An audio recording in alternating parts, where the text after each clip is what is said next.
Hello friends, कैसे हैं आप सब लोग। उम्मीद करती हूँ कि आप सब लोग अच्छे होंगे और अपनी जो तैयारी है उसको जोरों शोरों से जारी किए हुए होंगे। तो चलिए फ्रेंड्स, आप लोगों की तैयारी को और भी बेहतर बनाने के लिए मैं आप लोगों के सामने आज लेकर आई हूँ भौतिक और रासायनिक परिवर्तन। फ्रेंड्स, ये अपना रीट लेवल 2 साइंस में नया ऐड किया हुआ टॉपिक है। तो फ्रेंड्स, इसको अच्छे से आप करके जाइएगा। आपको ये पूरा अच्छे से आना चाहिए क्योंकि एक तो नया ऐड टॉपिक है और ऊपर से बेहद ही इंपॉर्टेंट टॉपिक भी है। तो फ्रेंड्स, अपन आज इसके बारे में पूरा डिटेल से पढ़ेंगे क्योंकि फ्रेंड्स, अपना भौतिक और रासायनिक परिवर्तन जितना ईजी चैप्टर है ना, जितना ईजी टॉपिक है उतना ही ज्यादा इंपॉर्टेंट भी है। छोटा सा टॉपिक है लेकिन है बड़ा इंपॉर्टेंट। तो आप लोगों को इस टॉपिक पर अपनी पूरी पकड़ बनानी ही है। आप लोगों को इस टॉपिक पर पकड़ बनवाऊंगी मैं। तो फ्रेंड्स, मेरे साथ वीडियो के एंड तक बने रहिए और अपना 1 नंबर पक्का कीजिए क्योंकि इससे 1 नंबर पक्का आने वाला है। बहुत इंपॉर्टेंट टॉपिक है। चलिए फ्रेंड्स, आज का अपना टॉपिक शुरू करूं उससे पहले मैं आपको बता दूं कि ये मैंने सारा आरबीएससी जो माध्यमिक शिक्षा की बोर्ड की जो किताबें हैं उनसे प्लस जो एनसीईआरटी की बुक्स है ना, उन दोनों बुकों में से निकालकर मैंने आप लोगों के सामने पूरा मैटर तैयार किया है। तो आप लोगों से मैं गुजारिश करूंगी कि आप लोग इसके अच्छे से नोट्स बना लीजिए क्योंकि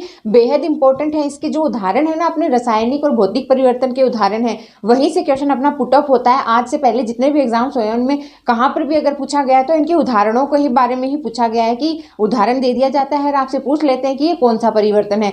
तो आपको जो इसके उदाहरण जितने मैंने लिखवाए हैं ना, वो सारे घोलकर पी जाने हैं। क्या करना है? घोलकर पी जाने हैं क्योंकि आपके जो 1 नंबर का जो क्वेश्चन बनेगा वो इन उदाहरणों से ही बनने वाला है। जैसा कि फ्रेंड्स, अपने सिलेबस में इंक्लूड किया हुआ है कि माध्यमिक शिक्षा बोर्ड की जो किताबें हैं ना, 2019 और 20 की जो बनी हुई किताबें हैं 8 to 12 तक की, उनमें से ही अपना जो पेपर है वो तैयार किया जाएगा। तो उन्हीं का निचोड़ मैंने आप लोगों के सामने यहाँ पर प्रोवाइड करवाया है क्योंकि अपने को सारा फालतू का कचरा नहीं पढ़ना है, बेफालतू में बर्डन नहीं लेना है। कोई ज्यादा बड़ा सिलेबस नहीं है। अपने को स्मार्ट स्टडी करनी है तो स्मार्ट स्टडी में अपना सिलेबस भी कम होगा और अपने को टू द पॉइंट सारी जो तैयारी है वो अपनी करनी है। चलिए फ्रेंड्स, मेरे साथ जितने भी इंपॉर्टेंट नोट्स हैं वो मैं आपको यहाँ पर प्रोवाइड करा रही हूँ, तो वो आप भी नोट कीजिएगा।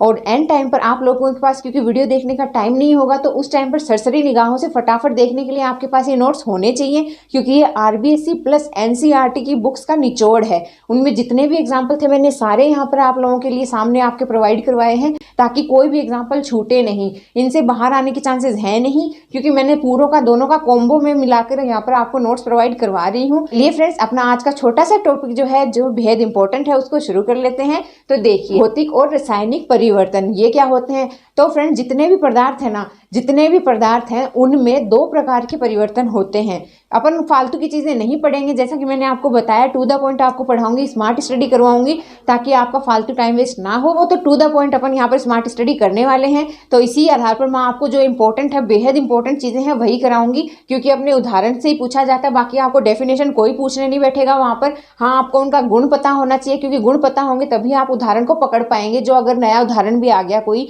जो आपने नहीं सुना है तो आपको अगर उनके गुण याद रहेंगे तो आप वो उदाहरण सही कर पाएंगे। तो आपको सिर्फ उदाहरण रटने हैं, आपसे डेफिनेशन पूछने वहां कोई नहीं बैठा है कि आपसे डेफिनेशन पूछेगा कि भाई हाँ बताओ भौतिक परिवर्तन क्या होते हैं, रासायनिक क्या होते हैं। नहीं, आपको उदाहरण देंगे और आपको उनका गुण पूछेंगे बस। तो अपने को वही टू द पॉइंट अपने इस टॉपिक से स्टडी करनी है। तो चलिए मैं आपको बता दूं, अपना पहला है भौतिक परिवर्तन, फिजिकल चेंजेस। तो मैंने आपको बताया कि जो जितने भी पदार्थ हैं उनकी 2 ही अवस्थाएं हो सकती हैं, 2 ही प्रकार की अवस्थाएं पाई जाती हैं, या तो उनकी भौतिक अवस्था पाई जाती है या फिर उनकी रासायनिक अवस्था पाई जाती है। तो भौतिक अवस्था क्या है और रासायनिक अवस्था क्या है ये आज अपन इस वीडियो में पूरा डिटेल से पढ़ेंगे विद एग्जांपल्स, उनके गुण उनकी प्रॉपर्टीज के साथ में। तो चलिए देखिए, पहला है अपना भौतिक परिवर्तन जिसको अपन कहते हैं फिजिकल चेंज। ओके, तो इसकी डेफिनेशन देख लीजिए। कोई नहीं पूछने बैठा है लेकिन फिर भी आपकी नॉलेज में होना चाहिए। डेफिनेशन है इनकी कि पदार्थों में होने वाला वह परिवर्तन, पदार्थों में होने वाला वह परिवर्तन जिसमें उनकी भौतिक अवस्था में परिवर्तन होता है, जिसमें उनकी भौतिक अवस्था में परिवर्तन होता है किंतु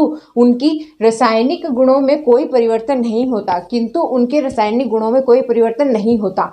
तो इसका अर्थ क्या है फ्रेंड्स? ऐसा कोई पदार्थ जो अपन ने, अब मान लीजिए अपने सामने एक चौक है, चौक को अपन ने तोड़ दिया तो क्या हुआ? रहा तो वो चौक ही ना, कुछ बदला तो नहीं है। उसके जो रासायनिक गुण है वो तो सेम ही रहे, उनमें तो कोई बदलाव नहीं हुआ। बस उसकी जो भौतिक अवस्था थी, जो फिजिकल स्टेट थी उसकी, वो पहले लंबा था, उसको तोड़ दिया तो अपन ने, वो छोटे छोटे 2 पीसेज हो गए। रहा तो वो कैल्शियम का ही ना। तो फ्रेंड्स, ऐसे पदार्थ जिनका रासायनिक जो गुण है वो बदलता नहीं है, सिर्फ उनकी भौतिक अवस्था बदल जाती है, उसको अपन किस में लेते हैं? उसको अपन लेते हैं भौतिक परिवर्तनों में। किसमें लेंगे? भौतिक परिवर्तनों में। बहुत अच्छे से आपको समझ में आएगा अपन जब इसके उदाहरण देखेंगे। तो देखिए, इसका उदाहरण देखिए। पहला है अपना सोने का पिघलना। फ्रेंड्स, बेहद इंपॉर्टेंट है, सबसे ज्यादा इंपॉर्टेंट चीजें हैं। धारणों को एकदम याद कर लीजिए अच्छे से क्योंकि यहीं से आपका एक क्वेश्चन बनने वाला है। तो देखिए, पहला है अपना सोने का पिघलना। सोने का पिघलना क्या है? भौतिक परिवर्तन है। क्यों? क्योंकि जब वो ठोस में था तब भी वो सोना था, जब उसको पिघाल दिया तो भी वो क्या रहा? वो सोना ही रहा, बस उसकी जो अवस्था थी वो बदल गई, वो सॉलिड से लिक्विड हो गया, लेकिन उसके रासायनिक गुण तो सेम ही रहे। तो सोने का पिघलना। बर्फ का पिघलना, बर्फ पहले भी पानी थी, पिघल कर भी वो पानी ही बनी, तो बर्फ का पिघलना भी क्या है? भौतिक परिवर्तन है, बस अवस्था बदली है उसकी। नेक्स्ट है अपना मोमबत्ती का पिघलना। मोमबत्ती का पिघलना और मोमबत्ती का जलना। मोमबत्ती का जलना हो जाएगा अपना रासायनिक और मोमबत्ती का पिघलना अपना हो जाएगा भौतिक परिवर्तन। पिघलना के जितने भी एग्जांपल्स आएंगे ना फ्रेंड्स, जितने भी पिघलना के एग्जांपल्स आएंगे वो सारे किस में आ जाएंगे? वो अपने भौतिक परिवर्तन में आ जाएंगे। जैसे यहाँ सोने का पिघलना, बर्फ का पिघलना, मोमबत्ती का पिघलना, घी का पिघलना, शहद का पिघलना, ये सब किस में आ जाएंगे? ये अपने भौतिक परिवर्तन में आ जाएंगे। और अपने जलने के जितने भी एग्जाम्पल्स होंगे वो किस में जाएंगे? वो रासायनिक परिवर्तन में जाएंगे, क्योंकि जलने के बाद पदार्थ का रासायनिक गुण बदल जाता है, वो राख हो जाता है। तो चलिए वो अपन आगे पढ़ेंगे। तो अपने आगे देखिए और एग्जांपल्स इसके। शक्कर का पानी में घुलना।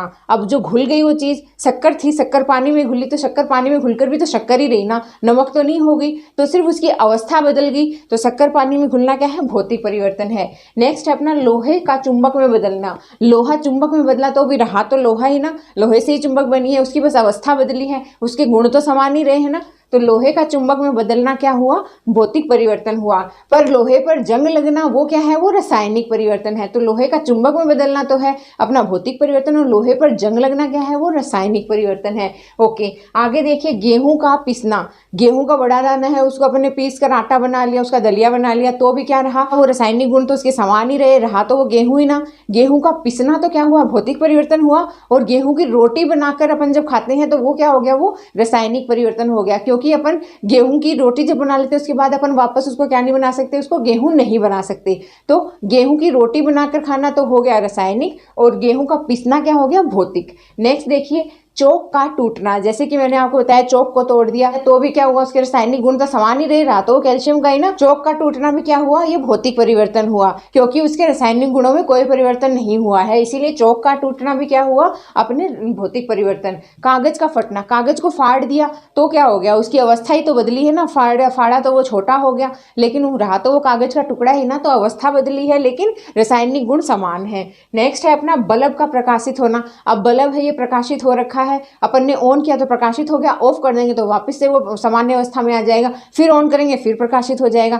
मतलब इसकी अवस्था बदलेगी, एक बार ऑन एक बार ऑफ, लेकिन रहेगा तो ये बल्ब ही ना। इसमें जब भी प्रकाश आएगा तो ये प्रकाशित होगा। बल्ब का प्रकाशित होना भी किसका उदाहरण है? ये भी भौतिक परिवर्तन है फ्रेंड्स। ओके, नेक्स्ट देखिए संघनन। संघनन अपन कंडेंसेशन करते हैं ना, अपन क्या होता है कि पानी को संघनित करके अपन बर्फ बनाते हैं, तो वो क्या है? उसमें भी अपना जो रासायनिक गुण है वो तो समान ही रहे, कुछ नहीं बदला, बस अवस्था बदली है। तो वो भी किसका एग्जाम्पल है? भौतिक परिवर्तन का है। फिर है आसवन, अपन डिस्टिलेशन करते हैं, उसमें भी क्या होता है? भौतिक परिवर्तन होता है। उदरपातन जो सब्लिमेशन होता है उसमें भी क्या होता है? ठोस पदार्थ है वो सीधा गैस में बन जाते हैं, गैस से वो सीधा ठोस में आ जाते हैं। तो उदरपातन में भी जो अपने रासायनिक गुण है वो तो समान रहते हैं, बस उनकी अवस्थाएं बदलती हैं, तो वो क्या है? अपना भौतिक परिवर्तन है। नेक्स्ट अपना क्रिस्टलीकरण। क्रिस्टलीकरण फ्रेंड्स पूछा गया है, तो एक बार क्रिस्टलीकरण पूछा जा चुका है, तो याद रखिएगा क्रिस्टलीकरण भी क्या है? भौतिक परिवर्तन है, क्योंकि इसमें कोई नया रासायनिक गुण नहीं आता है, इसमें कोई नया पदार्थ नहीं बनता है। तो फ्रेंड्स आपसे पूछ लूं कि क्या होता है क्रिस्टलीकरण? तो क्रिस्टलीकरण क्या होता है कि अपन किसी पदार्थ के जब बड़े बड़े कण बनाते हैं उसको कहा जाता है क्रिस्टलीकरण। जैसे कि आपने समुद्र से नमक का निकालना देखा होगा, वो किस विधि से होता है? क्रिस्टलीकरण विधि से होता है, कि समुद्र में जो नमक है वो घुलित अवस्था में होता है, जब उसके सूखने के बाद में जब वो बड़े बड़े पीसेस बन जाते हैं वो क्या इसमें हो जाता है? वो क्रिस्टलीकरण में हो जाता है। तो फ्रेंड्स क्रिस्टलीकरण में किसका उदाहरण है? वो भौतिक परिवर्तन का उदाहरण है। ओके, याद रखिएगा, पूछा गया है क्रिस्टलीकरण पहले, तो अच्छे से याद रखिएगा। ये तो थे अपने सामने कुछ उदाहरण, ये सारे उदाहरण मैंने आरबीएससी और एनसीईआरटी की बुक से ही निकाले हैं, तो सारे एक एक उदाहरण आप अच्छे से याद कर लीजिएगा। ओके, इतना हो गया अपने उदाहरण। अब अपने आते हैं गुण, कि भौतिक परिवर्तन के गुण क्या क्या होते हैं। तो फ्रेंड्स देखिए, पहला इसका गुण क्या है कि ये परिवर्तन कैसे है? ये उत्क्रमणीय है। उत्क्रमणीय यानी रिवर्सिबल है। मतलब क्या है कि ये दोनों दिशा में चलते हैं, कि अगर आपने किसी चौक को तोड़कर उसका पाउडर बना लिया, तो अगर आप उसमें वापस से वाटर डिजोल्व करोगे तो वापस से आपको चौक मिल जाएगा। तो आपका जो रासायनिक गुण है वो तो समान ही रहेंगे। आपने किसी कागज को फाड़ काट दिया तो उसको वापस से चिपकाओगे, आपको कागज वापस मिल जाएगा, क्योंकि गुणों में कोई परिवर्तन नहीं हुआ है। ये सारे परिवर्तन कैसे हैं? ये उत्क्रमणीय हैं। नेक्स्ट है कि अस्थायी परिवर्तन है, अस्थायी है। अपने को पता है कि अपन बर्फ से द्रव बना सकते हैं, द्रव से भाप बना सकते हैं, भाप से वापस अपन द्रव बना सकते हैं, द्रव से वापस ठोस बना सकते हैं। तो क्या है? ये अस्थायी है कि इनका परिवर्तन जो है वो स्थायी नहीं है, अपन उनको अपनी इच्छा अनुसार किसी भी अवस्था में बदल सकते हैं। तो ये अस्थायी है, ये उत्क्रमणीय है। नेक्स्ट है अपना कि पदार्थ के रासायनिक संगठन व रासायनिक गुणों में कोई परिवर्तन नहीं होता। अपने को पता है कि कोई चीज बड़ी है तो भी वही है, अगर उसकी अवस्था बदल गई है तो भी रासायनिक गुण समान है, उनमें कोई परिवर्तन नहीं होता है। नेक्स्ट है अपना कि इसमें पदार्थ के भौतिक गुणों तथा आयतन अवस्था घनत्व रंग में परिवर्तन होता है। देखिए, जो भौतिक परिवर्तन है उसमें अपने आयतन में परिवर्तन हो सकता है, उसमें अपनी अवस्था में परिवर्तन हो सकता है, सॉलिड लिक्विड गैस उसमें परिवर्तन हो सकता है, घनत्व में उसकी डेंसिटी में परिवर्तन हो सकता है, और उसके कलर में, उसके रंग में परिवर्तन हो सकता है। लेकिन उसके जो रासायनिक गुण है उनमें कोई परिवर्तन नहीं होगा। उसके भौतिक गुण समान रहेंगे, उसका रासायनिक गुण में कोई परिवर्तन नहीं होगा, इसीलिए वो क्या कहते हैं? वो भौतिक परिवर्तन कहलाते हैं। तो ये तो था अपने कुछ गुण अपने भौतिक परिवर्तन के। फ्रेंड्स, आपको गुण भी चारों याद रहना चाहिए कि जो भौतिक परिवर्तन होते हैं उसमें क्या क्या गुण होते हैं, और उसके साथ ही आपको ये सारे एग्जाम्पल भी याद करने पड़ेंगे। ये था अपना भौतिक गुण। अब अपन देख लेते हैं अपना नेक्स्ट जो है रासायनिक गुण, उनके बारे में, उनके गुणों के बारे में, उनके उदाहरण के बारे में। चलिए देखिए, ये है अपना रासायनिक परिवर्तन, जिसको अपन इंग्लिश में कहते हैं केमिकल चेंज। अब इसकी डेफिनेशन देख लीजिए। इसकी डेफिनेशन है कि पदार्थों में होने वाला वह परिवर्तन जिसमें नया पदार्थ प्राप्त होता है, पदार्थों में होने वाला वह परिवर्तन जिसमें नया पदार्थ प्राप्त होता है, और उसका रासायनिक संगठन तथा रासायनिक गुणों में मूल पदार्थ से पूर्णतः भिन्नता होती है। और उसके जो रासायनिक संगठन होता है तथा उसके रासायनिक जो गुण होते हैं, उसमें जो मूल पदार्थ जो होता है ना, उससे एकदम क्या होती है? भिन्नता होती है। ये अपने कहलाते हैं रासायनिक परिवर्तन। के उदाहरण देख लीजिए जो बेहद इंपॉर्टेंट है। तो फ्रेंड्स देखिए इसके उदाहरण।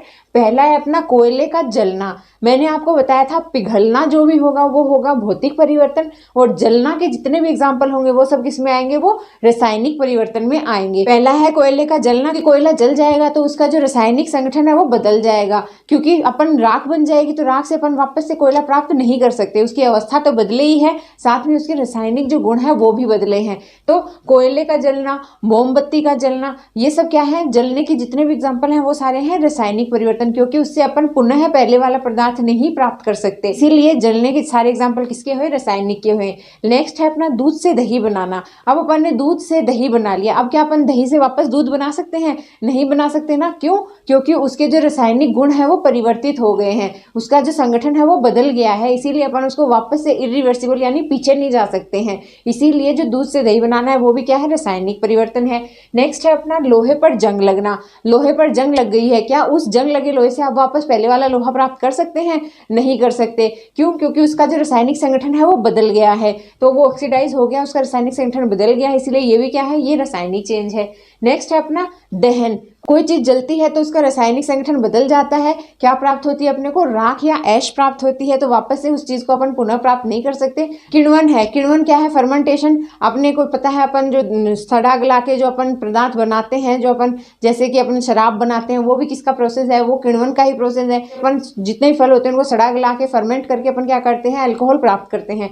तो किण्वन क्या है? वो भी क्या है? अपने एक रासायनिक चेंज है। नेक्स्ट अपना भोजन का पाचन। भोजन पच गया, उसके बाद क्या पुनः उस भोजन को अपन भोजन के रूप में ले सकते हैं? नहीं ले सकते, क्योंकि उसका रासायनिक परिवर्तन हो गया है, वो नया पदार्थ बन गया है। तो भोजन का पाचन भी क्या है? रासायनिक परिवर्तन है। नेक्स्ट अपना प्रकाश संश्लेषण। प्रकाश संश्लेषण की क्रिया से क्या होता है? नया पदार्थ बनता है, भोजन बनता है। इससे अपन पुनः वापस से भोजन को अपन प्रकाश संश्लेषण में नहीं बदल सकते, तो ये भी क्या हो गया? रासायनिक परिवर्तन हो गया।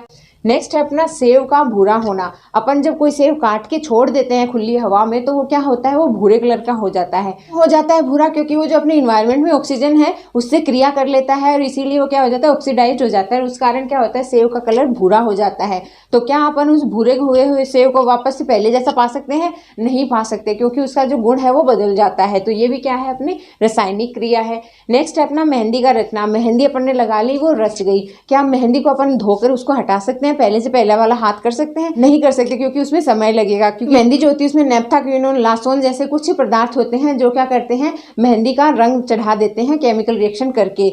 वैसे मैं आपको बता दूं कि जो लासोन है ना, जो मेहंदी में पाया जाता है, जिसके कारण जो मेहंदी है वो लाल रंग की होती है। तो फ्रेंड्स, जो लासोन है वो खुद कैसा पदार्थ है, वो रंगहीन पदार्थ है। मैं आपको यहाँ पर क्यों बता रही हूँ, मैं आपको इसलिए बता रही हूँ क्योंकि पूछा हुआ क्वेश्चन है सेकंड ग्रेड में कि लासोन जो है उसका रंग कैसा होता है। तो सबने सोचा होगा भाई मेहंदी है उसका रंग कैसा होता है, लाल होता है, भूरा होता है, तो सबने वैसे वहां पर लगा दिया। लेकिन रियल में जो लासोन है वो रंगहीन होता है, कलरलेस होता है। जब वो ऑक्सीजन के संपर्क में आता है, जब वो हवा के संपर्क में आता है, तब वो क्रिया करके रंग उसमें देता है, तब वो क्रिया करके मेहंदी में रंग देता है, तब अपनी मेहंदी है वो रचती है। अदरवाइज जो लासोन है वो रंगहीन होता है। याद रखिएगा, पूछा हुआ क्वेश्चन है, क्या पता वापस से पूछ लिया जाए, इसीलिए आपको बता रही हूँ। तो मेहंदी का रचना में क्या हुआ, ये एक केमिकल चेंज हुआ। ओके, नेक्स्ट देखिए अपना फलों का पकना। फलों का पकना क्या है? पका हुआ फल वापस से अपनी पिछली अवस्था में जा सकता है? नहीं जा सकता ना। कच्चा फल हमेशा खट्टा होगा, गड़ा होगा, पका हुआ फल हमेशा मीठा होगा। तो फलों का पकना भी कैसा उदाहरण है, ये भी अपने रासायनिक परिवर्तन है। ऐसे टायर का जलना आ गया तो अपना रासायनिक परिवर्तन है। ओके, सारे एग्जाम्पल है वो अच्छे से याद कर लीजिएगा। आरबीएससी और एनसीईआरटी के ही एग्जाम्पल आप लोगों को बता रही हूँ, अच्छे से याद कर लीजिएगा, बेहद इंपॉर्टेंट है। अब इनके रासायनिक परिवर्तनों के गुण देख लेते हैं कि इसके क्या क्या गुण है। पहला गुण है कि ये परिवर्तन कैसे होते हैं, ये होते हैं अनुत्क्रमणीय, यानी इरिवर्सिबल है। मतलब अगर एक बार कोई चीज अगर बदल गई है अपने दूसरे फॉर्म में, तो अपन उससे पहली वाली मूल अवस्था में नहीं ला सकते हैं। तो ये कैसा हो गया, ये अनुत्क्रमणीय या इरिवर्सिबल चेंजेस हो गए। ओके, इरिवर्सिबल है इसीलिए कैसे हैं, ये स्थायी है, स्टेबल है, कि इससे अपन पुनः पहले वाला पदार्थ नहीं ला सकते हैं, इसीलिए ये कैसे हैं, ये स्थायी परिवर्तन है।